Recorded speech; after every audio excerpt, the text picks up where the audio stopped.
So in that case, if you ask me, like, what truly matters now is how quickly can workforce adapt? How fast can skills evolve? How effectively can knowledge move across the organization?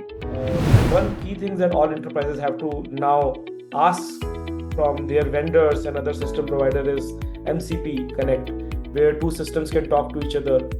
Today, AI can kind of help organizations surface knowledge contextually, quickly, like, within, with a blink of an eye, summarizing complex information, personalizing learning pathways, right? And the beauty of language is that it creates sentiment, it creates a local context. So if you really want people to assimilate your material, your content, it needs to be localized also, assuming that you are a global organization.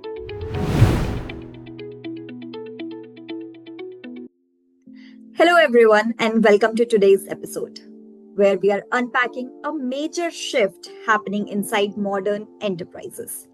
For years, organizations measured growth through headcount, hiring velocity, training hours, and leadership pipelines. But that equation is now changing. In an AI-led business environment, the real question is no longer how many people do we have. The sharper question is, what capability do we truly own? How fast can we activate it? And how intelligently can we scale it across the organization? This is where the idea of skill capital becomes powerful.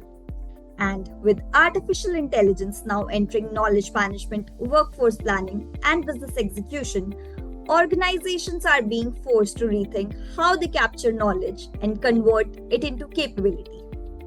To explore this, we are joined by two very strong voices today.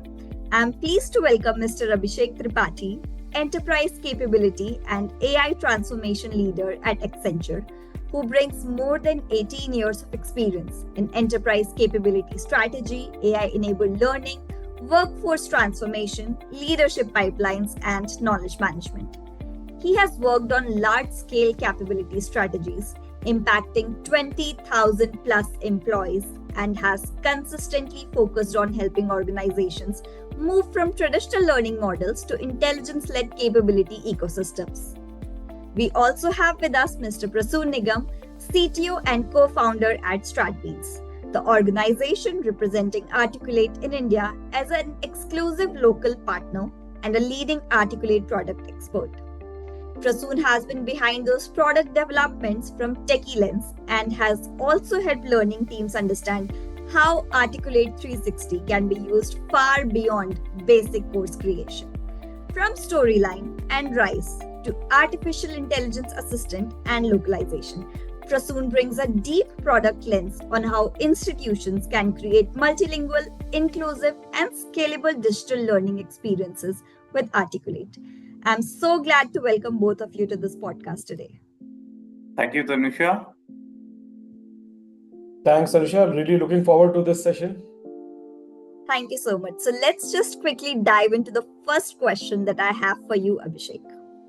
From headcount to skill capital, what has really changed?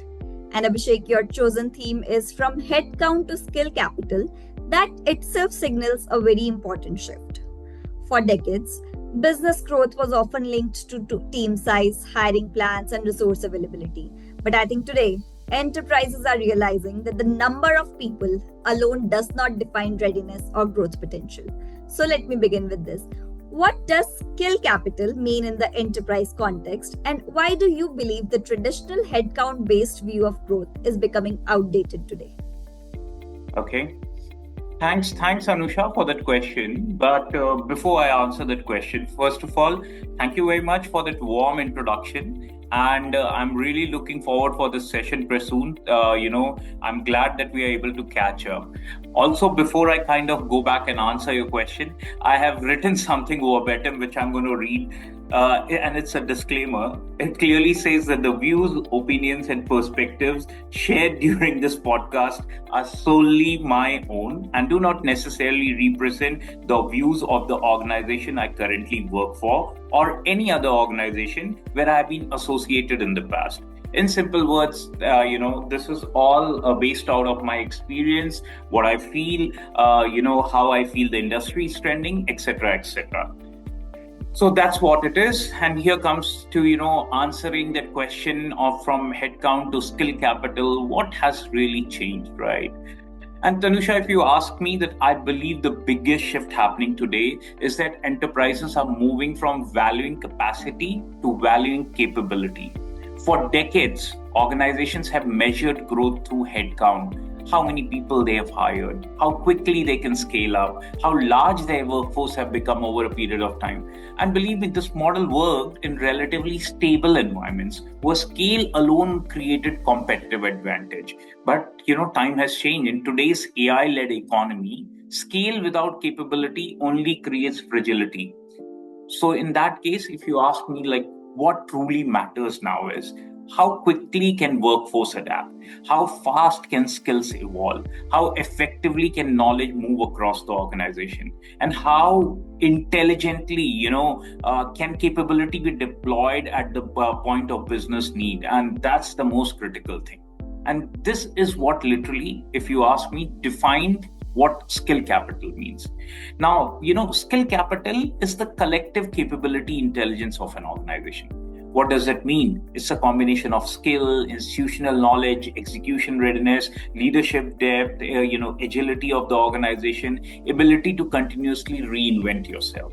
Now, today, it can happen that there can be two organizations which may have same headcount, but completely different enterprise value, because one has stronger capability density. And AI is accelerating the shift further, because when routine execution becomes automated, human values move upward towards problem solving, innovation, judgment, collaboration, and adaptability, agility, and various other things, right? So enterprises are now asking very different questions. How many people do we have? Rather, they're asking what critical capabilities today we own, what skills are becoming obsolete, what knowledge is concentrated in few individuals across the organization, across the account, across the deal, across the group, right? How fast can we reskill the workforce? And can capabilities scale faster than how the market is getting disrupted? And that's one of the biggest challenge. And that is, why I strongly believe that skill capital will become one of the most important balance sheet indicators for enterprise growth over the next decade. Thank you. Thank you so much, Abhishek, for answering that. And I think the point on capability density, I think this is something that most of the organizations miss out or enterprises miss out. But I think this is somewhere that we have to stress a little more focus on. And I do believe during the podcast, you will share multiple such examples and stories that will be helpful for our audience. So coming to you, Prasoon, from a technology perspective, this is where platforms, AI assistants, search intelligence, learning system, assessments, and even analytics, all of these things have started becoming very important. So how do you see AI changing the way organizations now capture, structure, distribute, and measure the knowledge that they have at scale? So if I look at the last 20 years, the organizations have invested heavily in creating knowledge. So we are sitting in 2026. Even in 2006, I remember everybody was busy, in the process of knowledge creation. It happened through various means. We used to have repositories. We still, at that time, used to have earlier versions of LMSs. SharePoint portals were very popular. There used to be these SOP libraries and knowledge bases. But the challenge was never, even now, knowledge creation. It was knowledge activation, which means imagine employees are spending hours searching for answers and recreating work that already existed somewhere in the organization. There was a huge wasted potential, So AI, if you see this version of AI that came post-COVID, at least something good happened post-COVID, which was the GPT revolution.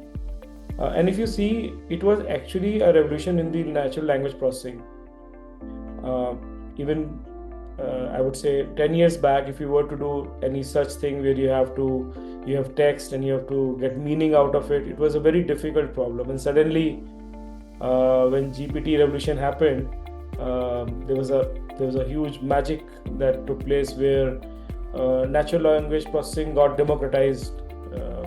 All the knowledge from the internet was taken and converted into the first version of ChatGPT as we saw it, and the whole shift, which was you spend a lot of time. In fact, the data has it that 19% of the time anybody in such setups, corporate setups, spends is just finding out the right thing, which is actually a very big proportion if you see of the time you have available, disposable time. But what AI fundamentally changed for us, and the gift that is there, is that rather than searching for knowledge, you can now converse with the knowledge, and that's super powerful, because when you search for something, you're still on your own. It's like like this grand search that you do when we play the game of sorry, I forgot that. Cut करना पड़ेगा. क्या था यार, मेरा punchline में भूल गया वहां पे. Treasure hunt. So let me just go rewind back, and actually I want to bring that punchline. So sorry. So this, if you see, the whole thing changed. It was earlier, if you were to search for knowledge, it was this treasure hunt game. You have to go from one clue to another, and you lose a lot of energy through all these points and finally get to an answer. Now suddenly, when you converse with knowledge, not only you cut all that steps, but you can ask a question, and then you can ask a counter question, and if you see, it's much more powerful, because it kind of keeps converging to a certain area of knowledge that you are looking for. And even if you wish to diverge, if you want to ask something lateral, it will again give you that swift speed. So in terms of the knowledge activation, it becomes super powerful. If you want to go to a certain knowledge, it accelerates. And if you have to really explore, then too it's not very costly to leave your safe chamber and start exploring some different knowledge just to expand your horizon. And don't you think, most of us actually are using it even to learn newer things, which earlier was difficult. So organizations are also doing the same, or rather organizations should do the same, and the way to see it is in 4 layers. It has always been these 4 layers, but things have upgraded. Much better times are there now for companies who want to leverage AI. One is that everything that you do, your every meeting transcript, your support ticket interaction, your project document, expert interviews like this, training session now can be automatically converted into reusable organizational knowledge. They also contribute to the entire spectrum of all the knowledge assets you have. And Abhishek, you would remember earlier, really long back, maybe at least 10-15 years back, WebEx used to be a big thing. That used to be a tool, pretty much a standard tool for recording all the meeting and doing all the meeting. And I remember at that time, there used to be these projects where people will say, can somebody read through this and transcript it and provide us? Now that all those things used to be super time taking and expensive, now it has become so easy to capture knowledge. The layer 2 is when you have the knowledge, you have to structure it. You don't want to have a single place where you mix everything up. You're not making a mixed fruit salad. You really want compartments. And the blessing again that AI has is that it is very good in classifying, tagging, summarizing, connecting two things. You can take one document and you can ask it to compare with other, and it will give you something reasonable. And you can do it at scale. If you were to do this thing before the GPT revolution, it was super expensive. You really needed those bright folks to set all those things for you, but now it's very, very possible. So once your knowledge is structured, of course, the next obvious step is you want to distribute it now. So earlier model was that, in fact, I remember I used to work in this firm where there was this popular portal known as OneView. And OneView was nothing but the single page which opens up doors to different portals. You may access your HRMS, you may access your knowledge management system, and you may access, so it was a magic at that time. Magics keep changing with time, right? So that time single sign on used to be the state of our technology. So now you go to any meeting and you say AI, people actually see you as a literate person. At that time, if single sign on used to be a great word to speak in enterprise setups and gain glory. So now knowledge distribution has become much more powerful. And one key thing that all enterprises have to now ask from their vendors and other system provider is MCP connect, where two systems can talk to each other.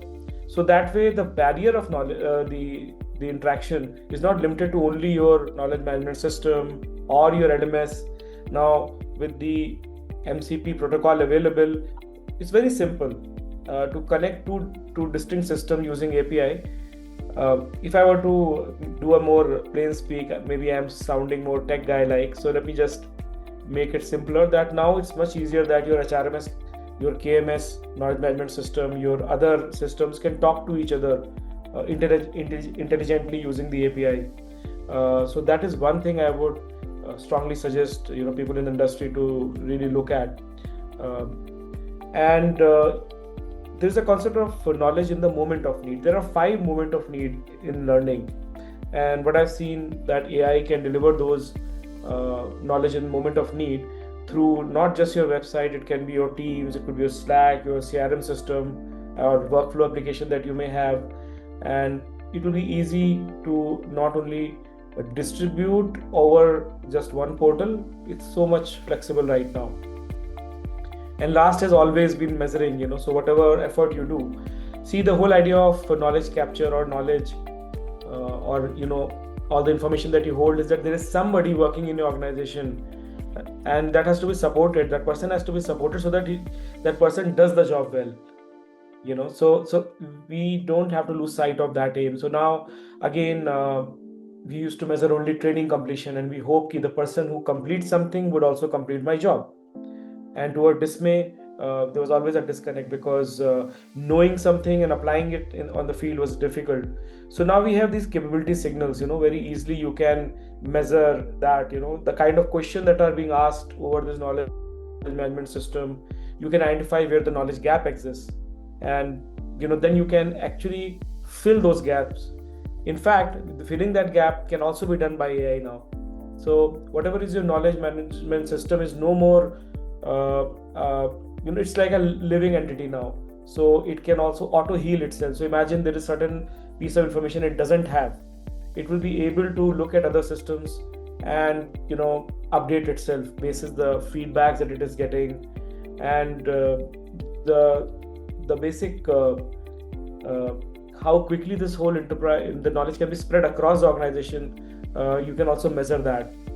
So essentially, it's no more a static. The knowledge is not any more a static asset. And also, if people attrite, your knowledge also used to get attrited because much of the knowledge was in their neuron and their brain circuitry. So now, with these technologies available, smaller organizations can become very competitive. Like Abhishek also pointed out that the density of your skill is no more. I mean, if you design your systems, your whole process, your whole capital model here properly, then you would end up having a very strong advantages. And for legacy organization, large organization, you can really take all your legacy content and apply all this AI layer and really leverage those historical content as well. So yes, this is how I see how AI can power all these things in the organizations. You reminded me of 2 things, Prasoon. When WebEx was the hero of the game and single sign-on was the breakthrough, in our day-to-day world. Yeah. Back to you, Nisha. A very elaborate explanation, Prasoon. I think that was one thing that I really related, and I think most of our viewers would also do, is about the GPT revolution. because as you mentioned, the one good thing that came out of that dark period was this, and basically a lot of the people, for them the new reality is this only, and for most of them it's the transition that they are living through across now, the new normal that we can say it as. Coming to the point that you mentioned about, there are different repositories. There used to be different repositories where there were knowledge management processes, there were documentation, there were SOP libraries, and maybe some internal portals, like you mentioned, that was a connection to all of the portals that you already have within your organization. So coming to you, Abhishek, now I really want to see that with AI entering the workplace, the knowledge management system, it looks like it's making a serious comeback, but not just as a storage system, but as a business execution system. There is a very strong linkage there. So how do you see the knowledge management evolving in the artificial intelligence era? And what are the core knowledge management practices that organizations really need to strengthen before you can look at artificial intelligence that they want to create the value out of it? So what should be organizations looking at? Okay, in one word answer is revolution, and I'll break it into the details of why I say that. I think knowledge management is finally moving from being a passive repository to becoming an active intelligence layer of enterprise. That's very very obvious if you look at it. Traditionally, knowledge management was treated, as you said, document management, SOPs, portals, repositories, archive files. People used to keep it over on emails as well. Now, problem was not lack of knowledge ever. The problem was discoverability, relevance, contextualization, and how good we are to use it. That means the usability of the document. And I just remember, Prasoon said a minute back about that game, Treasure Hunt, right? Now, Treasure Hunt, it's not only about finding the treasure, but in today's time, it's also finding the treasure at the right time, or rather, I would say within the time which is needed. So people often knew the information existed somewhere, but finding the right knowledge at the right time was always a real challenge. And AI is changing this dramatically. Today, AI can kind of help organizations surface knowledge contextually, quickly, within, with a blink of an eye, summarizing complex information, personalizing learning pathways, right? Recommending relevant expertise, generating interactive content. And, the best, what I can see that largely there's a lot of tacit knowledge which is getting converted into scalable organizational intelligence. This is something absolutely I feel is breakthrough, and it's like, you believing in a dream you saw and getting it in real time. I mean, seeing the dream in reality. And the fundamental changes came from knowledge management from being storage to business execution enablement. But before organizations rush into any AI adoption in today's world, they need strong foundational, knowledge management practices, which is also lacking at many places if you look at it. I'll go back to some time when, Prasoon, if you remember, whenever we used to launch a new tool or new technology, we always used to say that a tool is as good as its user. The same thing is applicable here.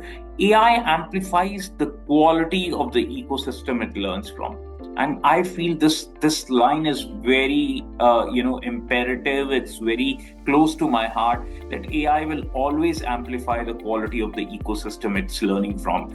And if the underlying knowledge architecture, if it's outdated, is fragmented, is duplicated, is poorly governed, not managed very well, AI will simply create a lot of confusion, a lot of chaos. That's the only thing. Now, question is, so what should what should the organization must strengthen? How do we ensure that we don't end up in that chaos? How do we ensure that we don't end up in that confusion, right? Ensure that the knowledge governance in the organization is really good. The content taxonomy and the metadata discipline is really good.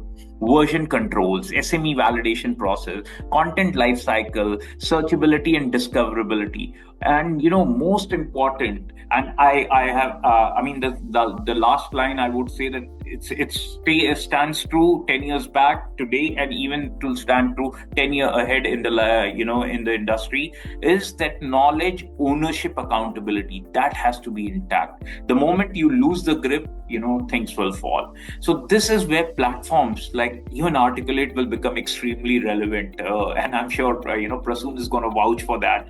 There are tools like Storyline and various AI assisted authoring and tools which helps the localization workflow, helps organization move from static documentation to interactive, multilingual, scalable learning ecosystem. And I think right at the start, I heard Tanushree, you spoke about that multilingual learning ecosystem. Ultimately, let's understand, technology alone is not the transformation.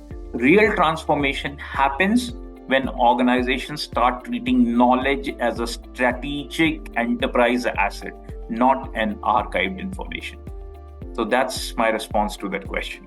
Wonderful to hear that. And I think the point that you mentioned about that the tool is as good as the user is, it stands really true and correct in the current times that we are, because there is a lot of noise around AI. Every other discussion that we have has AI in it. But the fact that how to use it correctly, that does not make as much as noise that it should. So I think a very valid point that you have raised today, Abhishek. I think this amplifier analogy was very nice, because it actually is an amplifier. So if you put in the right amount of effort, the music analogy. So if you put in nice music in there, it'll amplify your beautiful music. But if you've not done your work, the governance that you talk about, cleaning up things, the maker checker things have not been done over it, then it is going to amplify the noise. And so this was a very beautiful amplifier analogy, is very good. Yeah. Thank you. Yeah, and Prasoon, like Abhishek mentioned about tools like Articulate, so I would like to come to you for this question, because Stratbeans, as we all know, represents Articulate in India. And we are seeing tools like Articulate 360, AI Assistant, and localization changing how learning content is created, and most importantly, how it is scaled. But the interesting question that I have, that it is not only about faster content creation, it is about whether learning creators can now contribute more directly to enterprise capability building. And how do tools like Articulate and AI Assistant content workflows, how do they help organization move through interactive content, but at the same time, they have to keep a smart track of the versions? And what more can be done through AI in the content and knowledge management part? I think from your technical lens, how do we see that? One misconception about AI in learning is that people fixate, or they think that only thing they can do better is create faster course.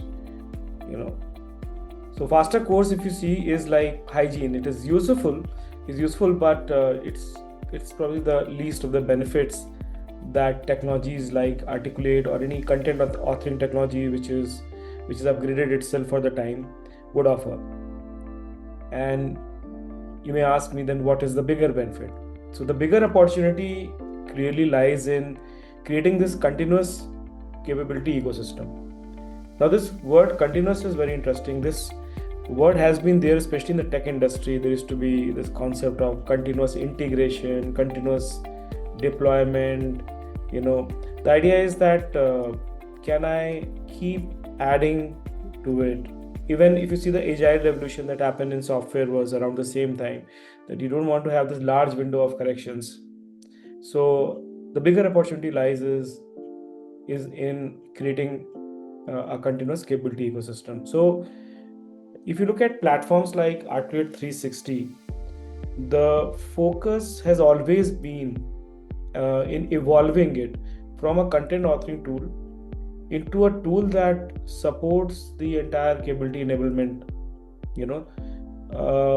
Of course, it has its own boundary, but the direction is that. So if somebody has access to Articulate 360 today, the only benefit you should not see is that that it can create faster courses. What I am trying to say.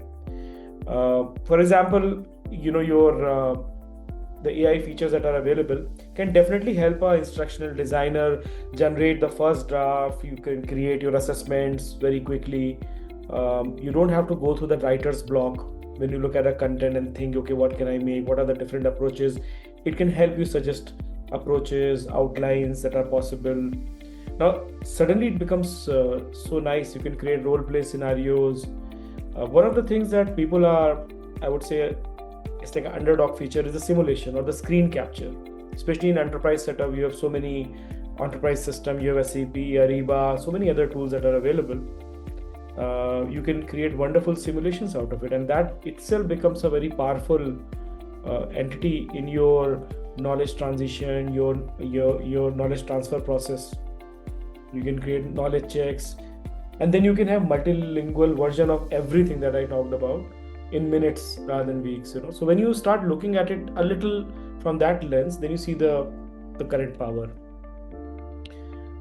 So like I said, the real exciter is what you do after your content has been created.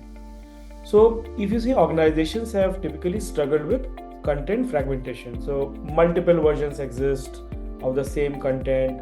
We already talked about how there are such a large amount of content distributed across. Not talking about that. Now we are saying that when you're creating your content, there could be various versions of it. Knowledge becomes outdated. That's another challenge. The very time you bake out e-learning is baked, it starts getting stale. So in Arcade 360, that kind of thought has always been there to assist people in that process rather than just being the speedy tool. So if you have any small changes to make, how do you take care of collaborating around it? How can you make it less difficult so that you can have certain kind of a content reuse across business unit? Can you distribute it in a certain way? And the killer of it for people in the industry, especially for organizations who are that are large organizations, where you may have this mandate to create the same material in different languages, the same content, but in Spanish, maybe some part of it would be in English. So many languages. If you look at the entire European belt, there are so many languages which are sometimes mandated by organizations to convert the course into. Now, if you would have seen the previous, it used to be a scary deal. If you were to convert the course into so many languages, there were so many difficult steps involved, there were vendors involved. So localization capabilities suddenly allow organizations to create once and scale it globally across the regions without rebuilding your content.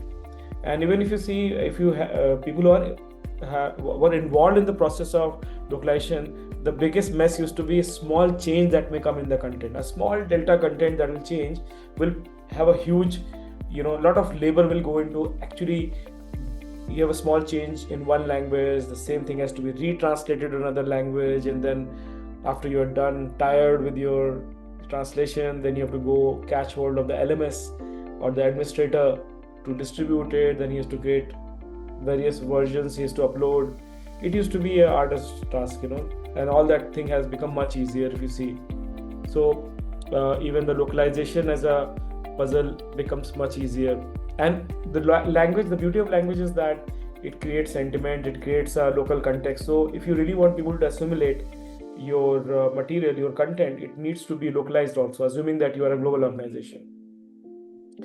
So you can have a sales employee, engineer, service technician. Everybody can receive now their own personalized learning journey, which is generated from a current organizational language, knowledge that we have. So you could take in the role requirement, performance data, and you can use all that thing very easily to create those kind of learning. Speed is not the thing, but the kind of expanse that you can get into is the key thing. So that is where I now imagine a bigger bubble, a good bubble, not the bubble that bursts, but a bigger bubble which has content management, knowledge management, capability management all into one thing, which I call as a performance support system. Everything is there, and converging into this intelligent ecosystem thanks to AI, which people can leverage to quickly get their answers. You can actually have much interesting derivatives out of it. So I think essentially the organization that will succeed will be the one that stops viewing learning content as isolated, content here and there, but see it as a part of this large performance support infrastructure. right. I think Prasoon, I'll just the last conversation that we had with one person, since you mentioned Spanish. So remember that person was not actually from an e-learning background. So one of the benefits while you are speaking about AI is not necessarily that you have to come from that qualification or from that educational background. You are from a digital or multimedia background or anything of that sort, but AI has helped you assist in so many ways in creating those kind of courses and even scale that. So you remember those snippets from that conversation, Prasoon? Yeah, I do remember, and this is where the big possibility is, so there's always this debate, what will happen to human beings after AI? So there'll be two versions of human being. One who will leverage all these things, and they will cut that this whole history, the history folder of their life, no more determines their future. So imagine this lady that Tanusha you were talking about was finally an e-learning developer, but she was not originally an e-learning person. She was a designer, and she had this trouble with understanding English.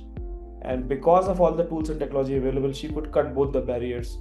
Now she uses AI profusely to express her design work into e-learning.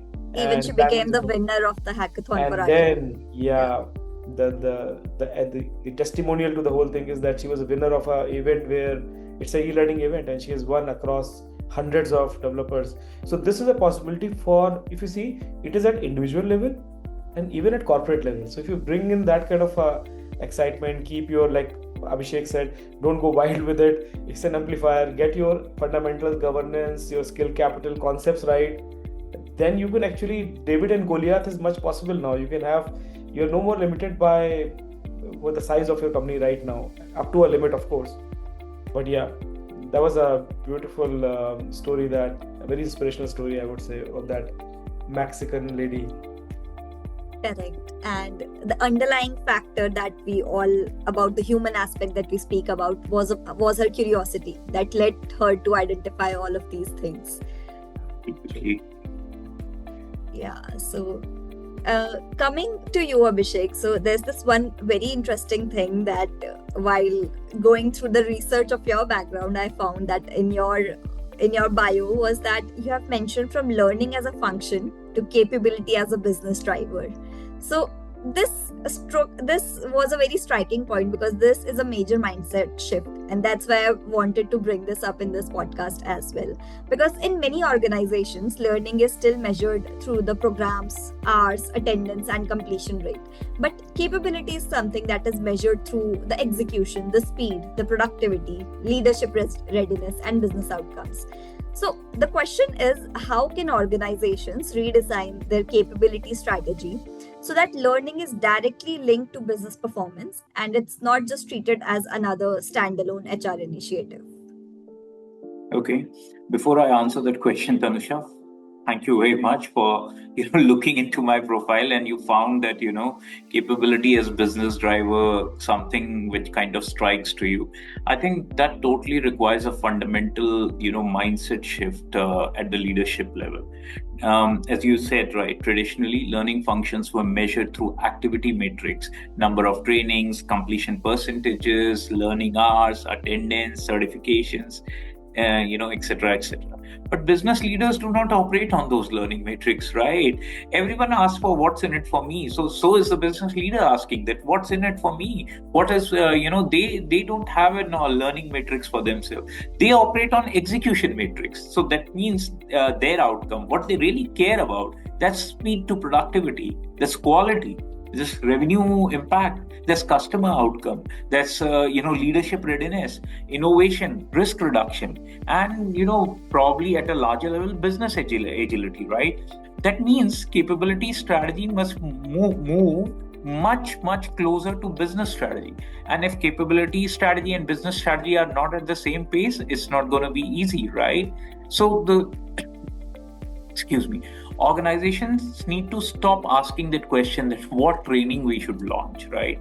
They should rather ask what business capability we are trying to build. That changes everything. So, for example, right, if the business is undergoing an AI transformation, the requirement is not merely, AI awareness training. The requirement is that at an enterprise-wide AI readiness across leadership, operations, HR, governance, risk, and all execution layers. Capability will become powerful when it is embedded directly into workflow and business execution.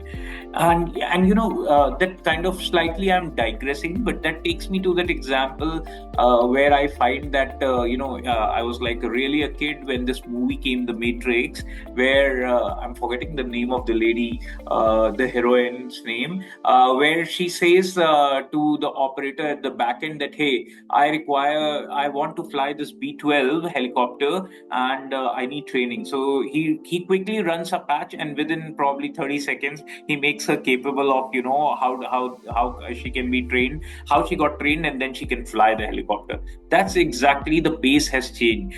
The movie was at a different dimension, but I'm just trying to make people correlate with what I'm trying to look into, visualize in my head. What does that means in our learning world then? Learning in the flow of work, that's the most important thing. Skills linked to role architecture, capability ties to business KPIs, SLAs, AI enabled personalized journeys. And I think a bit of Prasoon also touched base on this point. Continuous assessment instead of annual certification, gone are those days. And bottom line is that measurable impact frameworks which can be tied to productivity and performance. There can be consequence management as well, right? I strongly believe that the future CLO, the Chief Learning Officer, or a capability leader will increasingly operate like a business transformation leader, not just a learning leader. Capability is no longer a support function, it is becoming core competitive differentiator. So that's how I would like to sum it. Abhishek, I'll not let you sum it. I really want to deep dive into this point that you just mentioned, because it is very important for enterprise leaders to understand that it's not just a support function as we used to see. But still, we just want you to delve a little bit deeper. If you had to give a message to the enterprise leader and who wants to take a shift from just seeing it as a support function, so what would you say to them? That's an interesting one. If I have to leave enterprise leaders with one message, I would say that, in the coming decade, organizations will not be disrupted because they lack technology. They will be disrupted because they fail to build adaptive capability fast enough. That's important. Technology can be bought, right? Platforms can be implemented. AI tools can be licensed. But for a workforce that can continuously learn, adapt, collaborate, innovate, and execute at speed, that becomes a true strategic advantage. It is one of the most important enterprise investments, which an enterprise can make today. Because ultimately, the companies that will lead the future are not necessarily the ones with the largest workforce, tied up to our first question. They will be the ones with the most intelligent, agile, and scalable skill capital.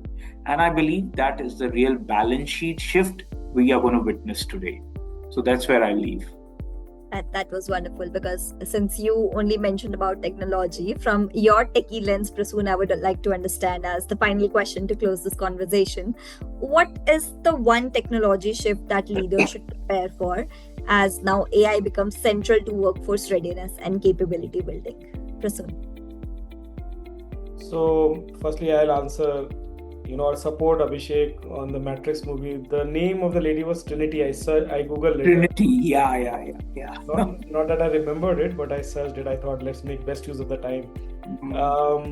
And my message also, even to me as well as to other leaders, is the same: is that prepare for a world where expertise become instantly accessible, essentially.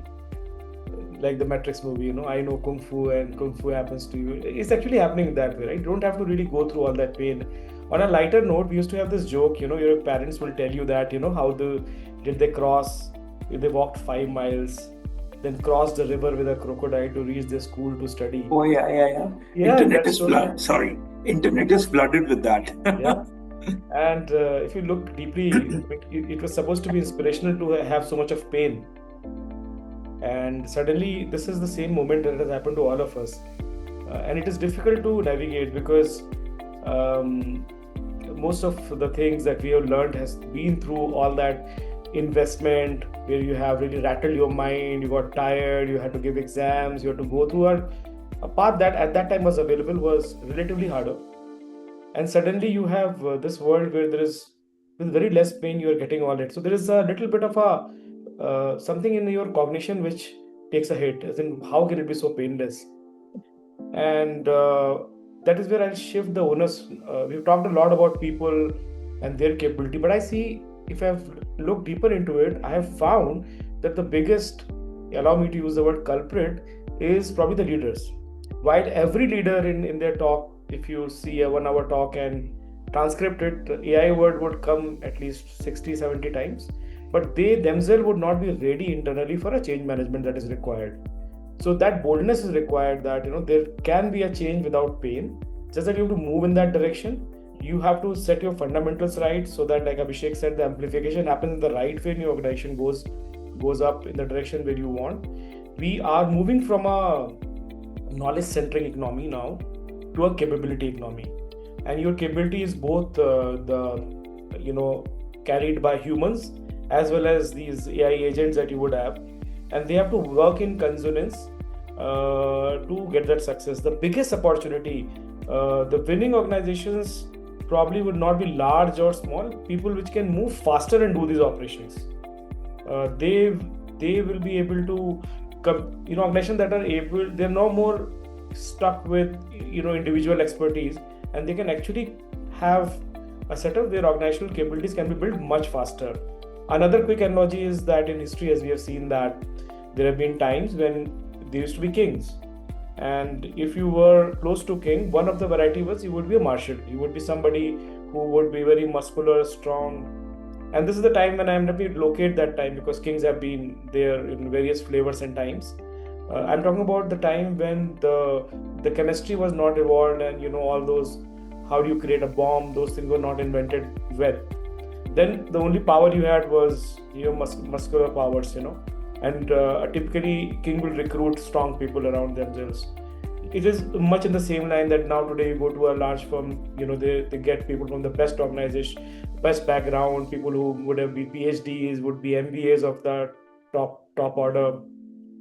That has taken a hit, just like in history when chemistry evolved and they were warfare. You could do a warfare, chemical warfare. You would have, rather than running, with a rock, you would now have somebody holding a gun. Then you didn't require people with that kind of muscle.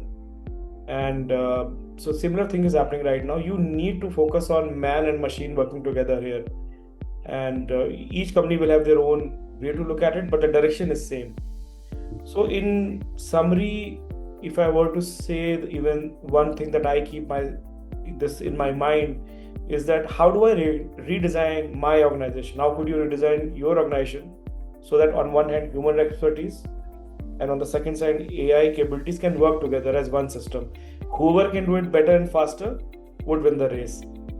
So that's how that would be my closing note, Tanusha, on this very interesting question that you had asked. I think truly an insightful conversation, and the points that you mentioned about the glorification of pain that used to happen in the earlier days, and now it's like, okay, how are we getting it so simply with the use of AI? So these were some of the great points that we, I think, discussed today. And what stand out for me from today's conversation is that enterprise growth is no longer just about hiring more people or launching multiple training programs every month. The real advantage now lies in how intelligently organizations build, capture, even activate and scale this capability that is required. So now knowledge management is no longer just about storing the information, and artificial intelligence is no longer just a productivity layer. Together, they are becoming the foundation for a new enterprise capability model, one where skills, knowledge, readiness, and execution become measurable business assets. So, a big thank you to Abhishek for bringing such a sharp perspective on skill capital and knowledge management. And thank you to you, Prasoon, for connecting this conversation with AI and the learning ecosystem that is needed to make capability building scalable and measurable. And thank you to the viewers for listening to us. We'll see you in the next episode. Thank you, Anusha. Absolute pleasure, and absolutely pleasure interacting with you, Prasoon. Thank you. Yeah, same here, Abhishek. I think we had very good, very interesting conversation, a very good set of questions which allowed us to think and answer. So thanks to you, Anusha.